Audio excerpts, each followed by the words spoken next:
எஸ்னா FJ எஸ்னா தெரிஞ்சோ தெரியாம உன்னை நான் ரொம்ப ஹர்ட் பண்ணியிருக்கேன். நான் வந்து இன்டென்ஷனா எதுவுமே பண்ணல. எனக்கு உன்னை ரொம்ப பிடிக்கும். சொல்லுங்க நீங்க சொல்லுங்க. காலம் பூரா அழகாவே கிடந்து போயிடுறேன்.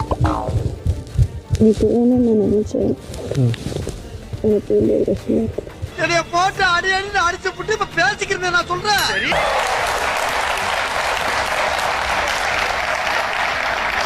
ஆதிரை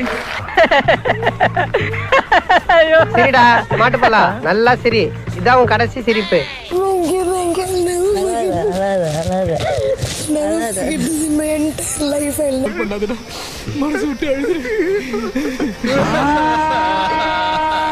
அதுலேருந்தே இவங்க பெருசாக எதுவும் திருத்திக்கிற மாதிரி எனக்கு தெரியல. ஸோ நெக்ஸ்ட் வந்து திவ்யா சொல்லுவாங்க. நீங்கள் எல்லாத்தையும் திருத்திட்டீங்க இல்லையா? நீ கேட்ட ஒவ்வொரு கேள்வி என்ன செருப்பால் அடிச்ச மாதிரி இருக்குடா.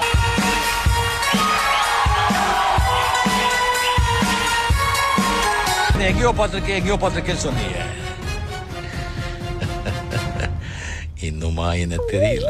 யார் அவன்?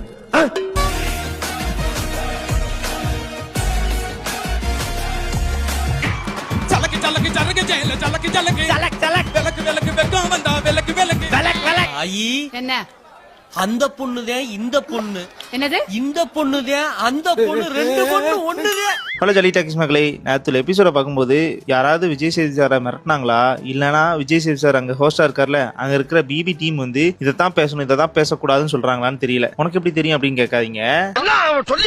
நேரத்தில் எபிசோட்ல என்ன தெரியுமா இருந்துச்சு, ரெண்டு எவிக்ஷன் தான். ஆனா அதுக்கு முன்னாடி அந்த 2 எவிக்ஷனுக்கு முன்னாடி ஏதாவது பண்ணணுமே, கொஞ்சம் டைம் ஓட்டணுமே சொல்லிட்டு ஸ்டார்டிங் எடுத்துனே கிறிஸ்துமஸ் தாத்தன் பேர்ல சௌந்தர்யாவை கூட்டு வச்சு ஆட சொல்லிட்டு அனுப்பிட்டாங்க. அது மட்டும் இல்லாம அந்த ஆடலும் பாடலும் நிகழ்ச்சி இருந்துச்சுல, அதாவது டான்ஸ் மாரத்தான், அது எப்படி இருந்துச்சு அதை பத்தி கேட்டு கொஞ்சம் நேரம் ஓட்டினாங்க.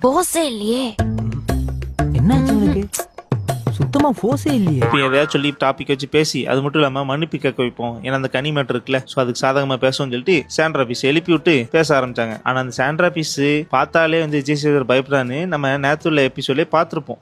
அவன் பெரிய இவன் சும்மா நடிக்க. அப்புறம் மன்னிப்பு கேட்க வச்சுட்டாரு. இதெல்லாம் நமக்கு தெரிஞ்ச விஷயம் தானே. எவ்வளவு பெரிய பிளான நைட்டு 3 மணிக்கு கக்கூத்துல உட்காந்து கண்டுபிடிச்சிட்டான் பாத்தியா. இதுக்கப்புறம் வேற ஒரு டாபிக் இல்ல. அது மட்டும் இல்லாம விஜய் சேகர் சார் ஃபயரா பேச மாட்டாரு நினைக்கிறேன். ஏன்னா இன்னைக்கு எபிசோட பார்க்கும்போது அந்த மாதிரி தான் இருந்துச்சு. கொஞ்சம் கூட பொறுப்பு கிடையாது. மொத்தமா ஒரே வார்த்தையில சொல்லணும்னா சுத்த வேஸ்ட்.